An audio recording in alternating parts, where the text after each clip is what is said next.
Hello viewers, today நம்ம பார்க்க போகிற டாபிக் வந்து நிகழ்தகவு ப்ராபபிலிட்டி. ஸோ அதை பற்றி தான் பார்க்க போகிறோம்.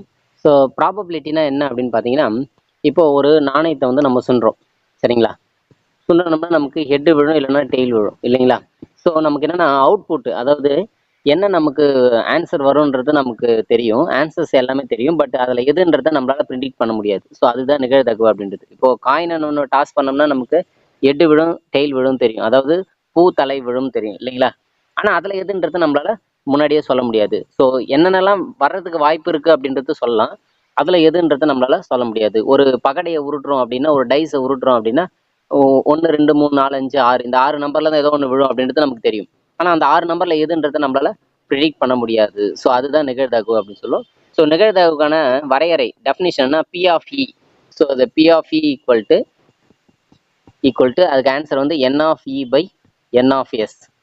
இந்த என் ஆஃப் எஸ்ன்றது வந்து பார்த்தீங்கன்னா மொத்த நிகழ்ச்சிகள். இப்போ நம்ம ஒரு நாணயத்தை சொன்னோம்னா தலை விழும், பூ விழும், இல்லையா? அது ரெண்டுமே, அதுதான் என் ஆஃப் எஸ்ன்றது. என் ஆஃப் இன்றது வந்து பார்த்தீங்கன்னா அங்கே என்ன ஈவெண்ட் கொடுக்குறாங்களோ, எதை பற்றி கொஷின் கேட்குறாங்களோ, ஸோ அதுதான், அது எத்தனைன்னு பார்க்கணும் நம்ம, சரிங்களா? இப்போ தலை விடுறது கேட்குறாங்க, தலை எத்தனை இருக்குன்னு பார்க்கணும். அது அதனுடைய கவுண்டிங் வந்து இங்கே தொகுதியில் போடணும், பகுதியில் வந்து டோட்டல் போடணும். ஸோ இதுதான் வந்து நிகழ்தகவு அப்படின்னு சொல்லிட்டு ரொம்ப ரொம்ப ரொம்ப ஈஸியான ஒரு டாபிக். இதுக்கு வந்து நம்ம கேல்குலேஷன்லாம் பெருசாக போட வேண்டியதில்லை. கொஷினை படிச்சுட்டு டேரெக்டாக ஆன்சர் வந்து நம்ம ஈஸியாக சொல்ல முடியும். அந்தளவுக்கு ரொம்ப ஈஸியான ஒரு போர்ஷன். ஸோ அதுக்கான ஃபார்முலா தான் first P of E equal to N of E by N of S. அதாவது நிகழ்தகவு ஈக்குவல் டு கிடைக்கும் நிகழ்ச்சிகள் பை மொத்த நிகழ்ச்சிகள், சரிங்களா? ஓகே. அடுத்தது, இப்போ ஒரு நாணயத்தை சொல்கிறோம், நாணயம் சொன்னோம். ஒரு நாணயம் சுண்டப்படும் பொழுது எஸ்ன்னா சாம்பிள் ஸ்பேஸ் அப்படின்னு சொல்லுவோம், கூறுவெளி, சரிங்களா? அதில் என்ன விழும் அப்படின்னா ஹெச்டி, அது ஓகே, தலை இல்லைன்னா பூ விழும், இல்லைங்களா? அப்போ மொத்தம் எத்தனை கவுண்டிங் இருக்குது? 2 தான், சரிங்களா? இந்த ரெண்டுத்தில் எதுன்றது நம்ம அவங்க விழுறதை பொறுத்து இருக்குது. ஆனால் மொத்தமாக 2 தான் விழும். இந்த ரெண்டுத்தில் ஏதாவது மாறி மாறி விழும். அடுத்தது பாருங்கள், 2 நாணயம் சொல்கிறோம். இப்போ என் கையில் இங்கே ஒரு நாணயம் இருக்குது, இன்னொரு நாணயம் இருக்குது. இப்போ 2 நாணயத்தை ஒரே நேரத்தில் சொல்கிறோன்னு வச்சிங்களேன்.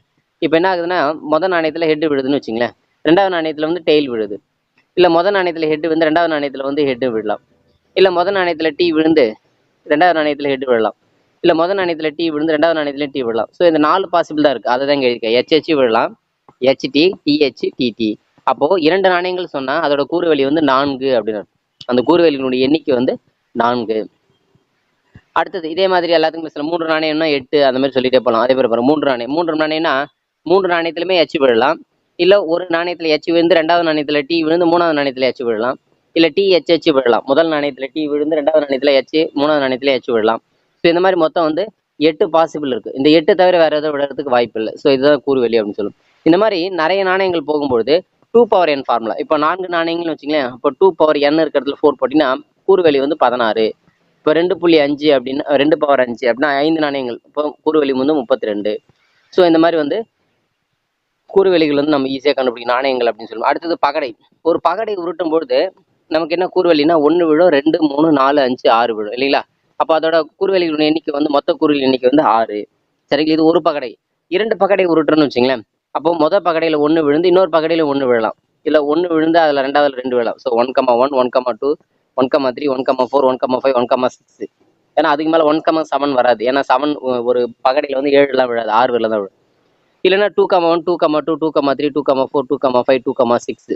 அதாவது மொதல் பகடையில் 2 விழுந்து 2வது பகடையில் 1 விழலாம், இல்லை 2 விழலாம், 3 இந்த மாதிரி வந்து 2 பகடைகள் சொன்னால் மொத்தம் கூறுவெளி வந்து 36. அப்போ n பகடைக்கு உருட்டும் பொழுது அப்போ அதுக்கான ஃபார்முலா வந்து 6n. இப்போ 3 பகடைன்னு வச்சுங்களேன், 6³ 216. ஸோ இந்த மாதிரி வந்து கூறுவெளிகள் வந்து எழுதிட்டே போகலாம். இது வந்து பகடைக்கும் நம்ம நாணயத்துக்கும் நம்ம பார்த்துருக்கோம், சரிங்களா? அடுத்தது இன்னும் வந்து என்ன இருக்குன்னா, இந்த சீட்டுக்கட்டு இருக்குது. ஸோ சீட்டுக்கட்டு அப்படின்னு சொன்னால், சீட்டுக்கட்டு வந்து பார்த்தீங்கன்னா மொத்தம் 52 கார்டு இருக்கும். ஒரு சீட்டுக்கட்டு எடுத்துட்டோம்னா அதில் 52 கார்டு இருக்கும். அந்த 52 கார்டில் என்னென்ன இருக்கும் அப்படின்னா, அந்த ஸ்பேட் கார்டு வந்து பார்த்தீங்கன்னா ஒரு 13 கார்டு இருக்கும். ஸ்பேட் கார்டுனா இந்த ஷேப்பில் இருக்கும், அந்த இலை மாதிரி இருக்கும், சரிங்களா? இப்படி இருக்கும். இதெல்லாம் ஸ்பேட் சொல்லுவாங்க. இது எந்த கலரில் இருக்கும் அப்படின்னு பார்த்தீங்கன்னா பிளாக் கலரில் இருக்கும், சரிங்களா? இது வந்து பிளாக் கலரில் இருக்கும். அடுத்தது கிளப்ஸ் கார்டுன்னு சொல்லுவாங்க. ஸோ கிளப்ஸ் கார்டுன்னு சொல்லலாம், இல்லை கிளாவர்னு அப்படின்னு சொல்லலாம். எப்படி வேணாலும் சொல்லலாம். இந்த கிளப்ஸ் கார்டு மட்டும் என்ன சொல்லுவோம்னா கிளாவர்னு கூட சொல்லலாம். சரி, அந்த எந்த ஷேப்பில் இருக்கும் அப்படின்னு பார்த்தீங்கன்னா இப்படி இந்த ஷேப்பில் இருக்கும், சரிங்களா? இந்த ஷேப்பில் இருந்தால் அது வந்து இதுவும் எந்த கலரில் இருக்கும் அப்படின்னு பார்த்தீங்கன்னா பிளாக் கலரில் இருக்கும். அடுத்தது ஹார்ட் வந்து பார்த்தீங்கன்னா ரெட் கலரில் இருக்கும், சரிங்களா? நம்ம ஹார்ட்டை ஞாபகம் வச்சுக்கலாம். ஹார்ட் வந்து இந்த மாதிரி இருக்கும், ரெட் கலரில் இருக்கும், ஷேட் ஆகிருக்கும். அடுத்து டைமண்ட் வந்து இப்படி இந்த ஷேப்ல இருக்கும், அதுவும் வந்து பார்த்தீங்கன்னா ரெட் கலர்ல இருக்கும். ரெண்டுத்தையும் வந்து பார்த்தீங்கன்னா ஹார்ட் ரெட் கலர்ல இருக்கும் அப்படின்னு ஞாபகம் வச்சுக்கோங்க. அதே மாதிரி டைமண்ட் வந்து நமக்கு வந்து ஜொலிக்கும் இல்லையா, ஸோ அதுவும் ரெட் கலர் அப்படின்னு ஞாபகம் வச்சுக்கலாம். மீதி ரெண்டும் வந்து பிளாக். சரிங்களா? ஓகே. இப்போ என்னென்ன கலர்ல இருக்குன்னு சொல்லிட்டோம். சரி, அந்த 13 கார்டு சொல்லிட்டேன் இல்லையா, ஸ்பேட்ல வந்து 13 கார்டு இருக்குன்னு சொல்லிட்டேன். அந்த 13 கார்டு என்ன இருக்கும் அப்படின்னு பார்த்தீங்கன்னா, ஃபர்ஸ்ட் வந்து பார்த்தீங்கன்னா ஏ கார்டு. அந்த கார்டில் வந்து இந்த ஸ்பேட் சிம்பிள் போட்டு ஏன்னு இருக்கும். அப்புறம் 1 2 3 4 5 6 7 8 9 10. இப்போ இதில் இந்த 1 கார்டு மட்டும் இருக்காது. சரிங்களா? இப்போ அந்த 1க்கு பதில் தான் உங்களுக்கு வந்து பார்த்தீங்கன்னா ஏ. சரிங்களா? இங்கே வந்து பார்த்தீங்கன்னா சாரி, ஏ கார்டு இருக்கும். ஏ கார்டு அதை வந்து ஏஸ் கார்டு அப்படின்னு சொல்லுவாங்க. ஸோ ஏ கார்டு இருக்கும். இது வந்து அதான் 1. அதுக்கடுத்து 2 3 4 5 6 7 8 9 10 வரல இருக்கும். அடுத்து வந்து ஜாக்கு, குயினு, கிங் அப்படின்னு இருக்கும். சரிங்களா? மொத்தம் வந்து நமக்கு 13 கார்டு வரும். இதான் இருக்கும் ஒரு கார்டு. எல்லா கார்டுலுமே இந்த சிம்பிள் தான் இருக்கும். ஏ இருக்கும். ஏஸ் கார்டுன்னு சொல்லுவாங்க. அப்புறம் 2 3 4 5 6 7 8 9 10 இருக்கும். அதுக்கடுத்து ஜாக்கு, குயினு, கிங் இருக்கும். இந்த 13 கார்டு தான் இருக்கும். அதே தான் எல்லாத்துலேயுமே இருக்கும். எல்லாத்துலேயுமே இந்த நம்பர் தான் இருக்கும். ஆனால் அந்தந்த கார்டுக்கு ஏற்ற மாதிரி அதோட சிம்பிள் இருக்கும் அங்கே. சரிங்களா? ஸ்பேட்னா ஸ்பேட் சிம்பிள் இருக்கும், இந்த நம்பர் இருக்கும். சரிங்களா? அதே மாதிரி அந்த பிளாக் கலர்னா பிளாக் கலர்ல தான் நம்பர் இருக்கும். சரி, இப்போ பாருங்க. அடுத்தது என்ன கொடுத்துருக்காங்க, இந்த பிளாக் கார்ட்ஸ் எத்தனை இருக்கும் அப்படின்னா, கிளப் கார்டோ ஸ்பேட் கார்டுனா பிளாக், ரெட் கார்டு வந்து ஹார்ட்டும் டைமண்ட் வந்து ரெட் கார்டு.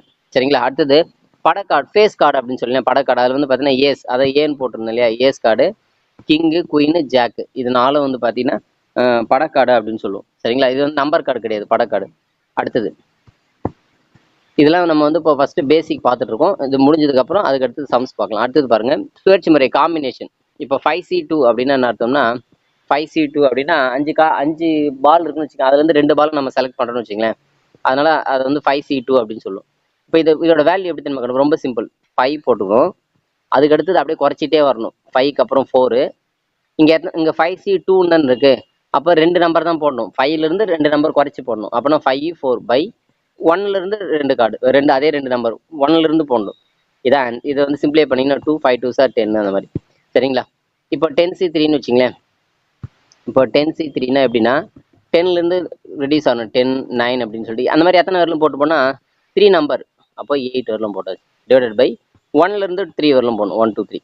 ஸோ இதுதான் வந்து பார்த்தீங்கன்னா அந்த காம்பினேஷன் சொல்லுவோம் அதை. அடுத்தது அது எப்படின்றத சம் வரும்போது பார்த்துக்கலாம். அடுத்தது பாருங்க, பி ஆஃப் ஏ சேர்ப்பு B equal to P of A plus P of B minus P of A வெட்டு பி அப்படின்னு சொல்லுவோம். ஓகேங்களா? அதுவும் என்னன்றத சம் வரும்போது பார்த்துக்கலாம். அடுத்து P of A bar equal to 1. P of ஏன்றது ஒரு நிகழ்ச்சி நடக்கக்கூடியதுன்னு வச்சுங்களேன். பி ஆஃப் ஏ பார்ன்றது அதுக்கு ஆப்போசிட் நடக்காதது. ரெண்டுத்தையும் கூட்டினா 1 வரும். அதாவது எப்பவுமே டோட்டல் ப்ராபபிலிட்டி, அதாவது மொத்த நிகழ்தகவு வந்து 1. எல்லாத்தையும் கூட்டினோம்னா நமக்கு வந்து 1 வரும். ஸோ அதை தான் இங்கே சொல்லியிருக்காங்க. ஓகே, இப்போ ஃபர்ஸ்ட் கணக்கு போயிடலாம். ஃபர்ஸ்ட் கணக்கு பாருங்க. ராஜமாணிக்கம் என்பவர் 100 ஆரஞ்சு பழங்கள் வாங்கினார். அப்போ மொத்தம் என் ஆஃப் எஸ் வந்து 100 ஆரஞ்சு பழங்கள் வாங்கினார். அதில் 70 பழங்கள் நன்றாக இருந்தது, மீதமுள்ளவை அழுகிய நிலையில் இருந்தது. அவர் சமவாய்ப்பு முறையில் ஒரு பழத்தை தேர்ந்தெடுக்கும் போது அது நல்ல பழமாக இருக்க நிகழ்தகவு என்ன? இப்போ 70 பழங்கள் நல்ல பழமா இருக்கு இல்லைங்களா? அப்போ நல்ல பழமா இருக்கிறது தான் கொஸ்டின். நல்ல பழம் எத்தனை இருக்கு? 70 பை மொத்தம் எத்தனை? 100. ஸோ இதுதான் ஆன்சர். 70 பை 100 கேன்சல் பண்ண 7 பை 10. இது ஏன்னா ஒரு 0 அடிச்சுன்னா 7 பை 10. ஓகேங்களா? இதுவே இதே கொஸ்டின்லேயே வந்து பார்த்தீங்கன்னா அழுகியது கேட்டாங்கன்னு வச்சுக்கோங்க. அழுகியது மொத்தம் எத்தனை இருக்குன்னா 30 இருக்கு இல்லையா? அப்போ 30 பை 100. அதான் நிகழ்தகவு அப்படின்றது என்னன்னா, எதை பற்றி கொஸ்டின்ஸ் கேட்குறாங்களோ அது எத்தனைன்னு பார்த்துக்கணும். அதை தொகுதியில் போட்டு பகுதியில் என்ன பண்ணணும், மொத்தத்தை போடணும். அவ்வளோதாங்க. பாருங்க, மொத்த பழங்கள் வந்து என் ஆஃப் எஸ்ன்னு சொல்லுவோம். அது வந்து 100. நல்ல நிலையில் உள்ள பழங்கள் என் ஆஃப் ஏ 70. அப்போ நல்ல நிலையில் உள்ள பழக்கத்தை தேர்ந்தெடுக்க நிகழ்தகவு என்ன அப்படின்னா, என்ன நமக்கு ஜென்ரல் என்ன ஃபார்முலா சொன்னேன்? P of A equal to N of A by N of S. அப்போ என் ஆஃப் ஏன்றது 70. So 70 by 100. சரிங்களா? இந்த ஏன் நம்ம ஏ யூஸ் பண்ணிக்கலாம், ஒரு சில இ யூஸ் பண்ணிக்கலாம். ஸோ எதை யூஸ் பண்ணிக்கலாம் அதுக்கு ஏற்ற மாதிரி. ஸோ இந்த பின்றது நிகழ்தகவு குறிக்கும், ப்ராபபிலிட்டி. இங்கிலீஷில் வந்து ப்ராபபிலிட்டி சொல்லுவாங்களே, அதனால அது பி யூஸ் பண்ண பாருங்க. அதுதான் 70 பை 100 கேன்சல் பண்ணால் 7 பை 10. அடுத்து இரண்டாவது கணக்கு பாருங்க. ஒரு சாலையில் செல்லும் 250 வாகனங்கள் சோதனை செய்யப்பட்டன. அதில் 230 வாகனங்கள் பழுது அற்றவை. சமவாய்ப்பு முறையில் ஒரு வாகனத்தை தேர்வு செய்யும் போது அது பழுதானதாக இருக்கு நிகழ்தகவு. பாருங்க, ஒரு சாலையில் செல்லும்போது 250 வாகனங்கள் சோதனை செய்யப்படுது. அப்போ மொத்தம் வந்து 250. சரிங்களா? என் ஆஃப் எஸ் வந்து 250. அதில் 230 வாகனங்கள் பழுது அற்றவை. சரிங்களா? பழுது அற்றவைனா நல்லா இருக்கு. பழுது அற்றவை வந்து 230. ஸோ நல்லா இருக்கிற வாகனங்கள். அடுத்தது தேர்வு செய்யும்போது அதுனா பழுதானதாக இருக்கிறது. பழுதானது எத்தனை இருக்கும்? இப்போ நல்லா இருக்குது 230னா பழுதானது 20 தானே, இல்லையா? ஸோ அப்போ 20 அதுதான் போடுறாங்க. எனில் பழுதானவை வந்து என் ஆஃப் பின்னு வச்சு 250 230 தான் 20. ஸோ நமக்கு பழுதானது தான் கொஸ்டின் கேட்குறாங்க. அப்போ பழுதானவை மொத்த வாகனங்கள். பழுதானது 20/250. சரிங்களா? இதை கேன்சல் பண்ணிக்கலாம். 20/250 0 அடிச்சிட்டோம்னா 2/25. சப்போஸ் இதே கொஸ்டின்ல வந்து பார்த்தீங்கன்னு வச்சுக்கோங்க, பழுது அற்றவை நல்லா இருக்கிற வாகனங்கள் கேட்டாங்கன்னா 230 அப்படின்னு சொல்லிட்டு நம்ம எழுதலாம். ஹலோ விவர்ஸ், நிகழ்தகவுல 3வது கணக்கு பாருங்க. ஒரு வங்கியில் கணக்கு வைத்திருப்பவர்களின் எண்ணிக்கை சேமிப்பு தொகையும் கீழே அளிக்கப்பட்டுள்ளது. அதாவது சேமிப்பு தொகை 50,000 எத்தனை பேர் வச்சிருக்காங்கன்னா 25 பேர் வந்து 50,000 ரூபாய் வந்து அவங்களுடைய அக்கௌண்ட்ல வச்சிருக்காங்க. அது மாதிரி 40,000 ரூபாய் வந்து 30 பேர் வச்சிருக்காங்க. 30,000 ரூபாய் வந்து 65 பேர் வச்சிருக்காங்க. 20,000 ரூபாய் வந்து 120 பேர் வச்சிருக்காங்க. 20,000க்கு கீழே வந்து 160 பேர் வச்சிருக்காங்க அப்படின்னு கொடுத்துருக்காங்க. சரிங்களா? இப்போ கொஸ்டின் வந்து என்னன்றதை பார்க்கலாம். இப்போ கொஸ்டின் என்ன கேட்குறாங்கன்னா, எனில் கீழ்காணும் நிகழ்தகவு என்ன அப்படின்னு சொல்லிட்டு கேட்டிருக்காங்க. நிறைய கொஸ்டின்ஸ் ஒவ்வொன்றா கேட்குறாங்க. ஃபர்ஸ்ட் கொஸ்டின் அதில் நிறைய கேட்டிருக்காங்க. அதில் ஒன்று ஃபர்ஸ்ட் 30,000 முதல் அதற்கு மேல் கணக்கு வைத்திருப்பவர்கள் விளக்கம். அதாவது 30,000 முதல் அதுக்கு மேலே. அப்போ 30,000 அதுக்கு மேலேனா எத்தனை பேர் பாருங்க. மொத்த கணக்கு வைத்திருப்பில் எவ்வளோ எத்தனை பேர் அப்படின்னு பார்த்தீங்கன்னா, மொத்தமாக அதாவது அவங்க பேங்க்ல அக்கௌண்ட்ல வச்சிருக்கவங்க மொத்தமாக வந்து பார்த்தீங்கன்னா 50,000லேருந்து 20 அந்த ₹1 வரலும் எவ்வளோ பேருனா 25 + 30 65 120 அந்த டேபிளில் கொடுத்த மொத்த கணக்கு வைத்திருப்புகள் எண்ணிக்கை 400. இதான் வந்து மொத்தம். சரிங்களா? இதான் வந்து 400 என்ஆஃப்எஸ். இதான் கூறுவெளி. சரிங்களா? இதுக்கு அடுத்தது அவங்க எதை கொஸ்டின் கேட்கலாம், அது எத்தனை பேருன்னு கவுண்ட் பண்ணும். இப்போ 30,000 முதல் அதற்கு மேல் கணக்கு 30,000 முதல்னா அங்கே என்ன கொடுத்துருக்காங்க? 30,000 40,000 50,000 அதான் கொடுத்துருக்காங்க. 30,000லேருந்து 50,000. அது கேட்டால் 20,000 20 அதெல்லாம் கேட்கலாங்க. 30,000க்கு மேலே தானே கேட்குறாங்க. 30,000 30,000 மேலே. ஸோ 30,000 எத்தனை பேருன்னா 65, 40,000 30, 50,000 வந்து 25. ஸோ எல்லாத்தையும் கூட்டினோம்னா என்ன ஆகுது? 120. அப்போ 120 மொத்த எண்ணிக்கை வந்து 400. அவ்வளோதான். சரிங்களா? அப்போ இது வந்து என் ஆஃப் ஏன்னு எடுத்துக்கிட்டோம்னா N of A by S 120/400. So ஒரு 0 அடிச்சிடலாம். அதுக்கடுத்து வந்து 4 வெப்பல் அடிக்கலாம். 3 நாங்க 12, 5 நாங்க 40. So 3/10 answer. அடுத்தது அதிலே 2வது கணக்கு பாருங்க. அதிலே அந்த அந்த கொஸ்டின்ல பாருங்க. 20,000க்கும் கீழ் கணக்கு வைத்திருப்பவர்கள். 20,000க்கு கீழே கணக்கு வைத்து 120 பேர் இல்லைங்களா? அவ்வளோதான். அப்படியே டேரக்டா ஒரே ஒரு இதுதான். 20,000க்கு கீழ் கணக்கு வைத்திருப்பவர்கள் என் ஆஃப் ஏ = 160. ஸோ அப்போ P of B = N of B by N of S. அப்போ 160/400. ஸோ ஆன்சர் வந்து சிம்பிளை பண்ணிங்கன்னா 0 அடிச்சிடலாம். அதுக்கடுத்து 8ஆம் வெப்பல் அடிக்கலாம். 2 8 16 5 8 40. So 2/5 is answer. அடுத்தது அதுலேயே 3வது கணக்கு பாருங்க. இப்போ 20,000 முதல் 40,000 வரை கணக்கு வைத்திருப்பவர்கள்.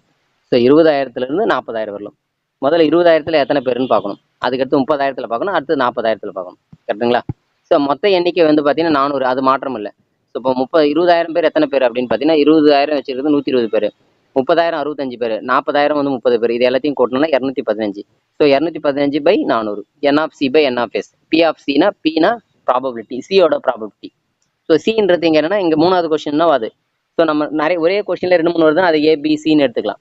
சரிங்களா? ஸோ 215/400. ஸோ என்ன பண்ணலாம், இதை சிம்பிளை பண்ணிக்கலாம். 5ஆம் வெப்பல் அடிச்சிட்டோம்னா ஆன்சர் வரும். ஸோ 43/80 இதான் ஆன்சர். ஹலோ வியூவர்ஸ், நிகழ்தகவுல 4வது கணக்கு பாருங்க. ஒரு கல்லூரியில் பயிலும் மாணவர்கள் மற்றும் ஆசிரியர்கள் 350 பேரின் விவரங்கள் அட்டவணைப்படுத்தப்பட்டுள்ளது. ஸோ 350 பேர் அப்படின்னு சொல்லிட்டு மொத்தத்தை கொடுத்துட்டாங்க. என் ஆஃப் எஸ் கொடுத்துட்டாங்க. கூறு வெளியே தெரிஞ்சு போச்சு. இதுல மாணவர்கள் எத்தனை பேர் அப்படின்னு கொடுத்துருக்காங்க. மாணவர்கள் வந்து கலை பிரிவில் எத்தனை பேர் இருக்காங்க, அறிவியல் பிரிவில் எத்தனை பேர் இருக்காங்க, தொழிற்கல்வி பிரிவில் எத்தனை பேர் இருக்காங்க. அதே மாதிரி மாணவிகள் எவ்வளவு பேர் இருக்காங்கன்னு கொடுத்துருக்காங்க. ஆசிரியர்கள் அதே மாதிரி கலை பிரிவில் எத்தனை பேர், அறிவியல் பிரிவில் தொழிற்கல்வி பிரிவில் எத்தனை பேர் இருக்காங்கன்னு கொடுத்துருக்காங்க. சரிங்களா? கல்லூரியிலிருந்து ஒருவர் சமவாய்ப்பு முறையில் தேர்ந்தெடுக்கப்படும் போது அவர் ஸோ கொஸ்டின்ஸ் வந்து இதுல இருந்து 2 3 கொஸ்டின்ஸ் கேட்டிருக்காங்க. பார்க்கலாம். ஃபர்ஸ்ட் மாணவராக இருக்க நிகழ்தகவு. ஜென்ரலா மாணவர் அப்படின்னு கொடுத்துட்டாங்க. சரிங்களா? அங்க பாருங்க, கல்லூரியில் மொத்தம் எத்தனை பேர் அப்படின்னா 350 பேர். அதுல தேர்ந்தெடுக்கப்படும் நபர் வந்து மாணவராக இருக்க நிகழ்தகவு. ஸோ மாணவர் எத்தனை பேர் அப்படின்னு பாருங்க. இதுல வந்து எந்த படிப்பில் அப்படின்லாம் எதுவுமே கேட்கல. மொத்தம் மாணவர்கள் அப்படின்னு கேட்டாங்க. மாணவர் எத்தனை பேர்னா இது எல்லாத்தையும் அப்படியே கூட்டணும். 57 + 36 + 47 கூட்டினோம்னா நமக்கு என்ன வரும் அப்படின்னு பார்த்தீங்கன்னா 140 வரும் இல்லைங்களா? ஸோ அப்போது பாருங்கள், எல்லாத்தையும் கூட்டினா மொத்த மாணவர்கள் வந்து 57 36 40 140. ஸோ 140/350. ஸோ ஒரு 0 அடிச்சலாம். 7ஆம் வகுப்பில் அடிக்கலாம். 7 2 14 7 5 35. So 2/5 answer. ஸோ இது ஃபர்ஸ்ட் கொஸ்டின் ஆன்சர். ரெண்டாவது கொஸ்டின் அறிவியல் துறையை சார்ந்தவராக இருக்க நிகழ்வு. இங்க பாருங்க, அறிவியல் துறையை சார்ந்தவர் அப்படின்னு சொல்லிட்டாங்க. இங்க வந்து பாத்தீங்கன்னா மாணவரா மாணவியா ஆசிரியர்னு கேட்கல, அறிவியல் துறைன்னு கேட்டிருக்காங்க. அப்ப அறிவியல் துறைக்கு நேரம் எத்தனை பேர் இருக்கான்னு பாத்துங்க. 36 56 25. சரி, இதை கூட்ட வேண்டியதான். இதை கூட்டி பை 350 போடணும், அவ்வளவுதான். இது வந்து அறிவியல் துறை சார்ந்தவங்க அப்படின்னு கொடுத்துட்டாங்க. சரிங்களா? ஸோ அறிவியல் துறை அப்படின்னு சொன்ன எத்தனை பேரும் 36 56 117. So 117/350 answer. சரிங்களா? அது வந்து பி ஆஃப் பி அப்படின்னு எடுத்துக்கிறாங்க. சரிங்களா? இது வந்து லெட்டர்ஸ் எதனா எடுத்துக்கலாம் நம்ம, ஆனால் பி யூஸ் பண்ணிக்கணும். P of B equal to N of B by N of S. அதை தான் இங்கே என் ஆஃப் பின்னு எடுத்துரும். ஸோ 117/350. ஸோ அதை சிம்பிளிஃபை பண்ண முடியாதனால அப்படியே விட்டாச்சு. அடுத்து தேர்ட், தொழிற்கல்வி ஆசிரியராக இருக்கு. நல்லா புரிஞ்சு, தொழிற்கல்வியில் ஆசிரியர் எத்தனை பேர் அப்படின்னு பார்த்தீங்கன்னா 23 பேர் தான் ஆசிரியர் இருக்காங்க தொழிற்கல்வியில். ஆசிரியராக இருக்கிறது. இப்போ தொழிற்கல்வியில் மாணவியா இருக்கிறதுக்கு அப்படின்னா தொழிற்கல்வியில மாணவி எத்தனை பேருன்னு பார்க்கணும், இல்லை மாணவர் எத்தனை பேர். இங்கே ஆசிரியர் கேட்குறோம். ஸோ ஆசிரியர் 23. ஸோ அப்போ 23/250. ஸோ அதை சீன் எடுத்துக்கிறோம். ஸோ 350. சரிங்களா? ஸோ இதுதான் வந்து அதுக்கான ஆன்சர். அடுத்த நாளாவது, கலைத்துறையில் பயிலும் மாணவியாக இருக்க. கலைத்துறையில் மாணவியாக. சரிங்களா? கலைத்துறையில மாணவி மட்டும் எத்தனை பேர் அப்படின்னு பார்த்தீங்கன்னா 64 பேர் இருக்காங்க கலைத்துறையில.